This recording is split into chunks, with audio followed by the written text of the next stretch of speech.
আজকে শ্রাবণ মাসের প্রথম সোমবার। তোমরা তো এমনিতে জানোই আমি সোমবার করি আর সোমবারে পুজো কিন্তু দিতে যাই পাগলা বাবাই। তো আজকেও সেরকমই। আজকে কিন্তু চুড়িদার পরে যাচ্ছি না, আজকে কিন্তু আমি শাড়ি পরে যাচ্ছি। আর দেখো একটু মিষ্টিভাবে সাজুগুজু করে রেডি হয়ে ঘরের পুজো কমপ্লিট করে চলে এসেছি পাগলা বাবার মন্দিরে। আর এই দেখো কি সুন্দরভাবে কিন্তু সাজিয়েছে, দেখো গেটটা এত সুন্দর লাগছে। তারপরে কিন্তু চলে আসলাম ভেতরে। ভেতরে এসে দেখি ওরে বাবা কত ভিড়। অন্য সোমবার যখন পুজো দিতে আসি তখন কিন্তু এত ভিড় থাকেই না, হয়তো দু একজন থাকে, তার বেশি থাকে না। ফাঁকায় ফাঁকায় পুজো দিই, যেহেতু শ্রাবণ মাসের প্রথম সোমবার তাই কিন্তু অনেকটা ভিড়। আর আজকের দিনে এই দেখো লাইনে দাঁড়িয়ে আমাকে পুজো দিতে হচ্ছে। দেখেছো আমি কিন্তু লাইনে দাঁড়িয়ে আছি।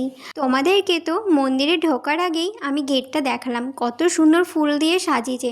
শুধু বাইরেরটা সাজিয়েছে তা নয়, ভেতরটাও খুব সুন্দরভাবে এই দেখো সাজিয়েছে।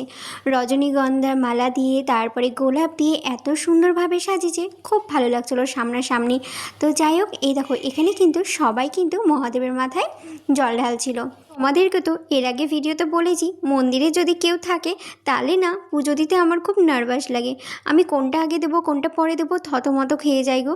আর আজকে তো অনেকটা ভিড়। আমি পুজোটা কিভাবে দিয়েছি সেটা এই ব্লগে দেখতে পাবে না, নেক্সট ব্লগে দেখতে পাবে। আর আমার মিনি ব্লগটা কেমন লাগলো অবশ্যই কমেন্ট করে জানিও। হর হর মহাদেব।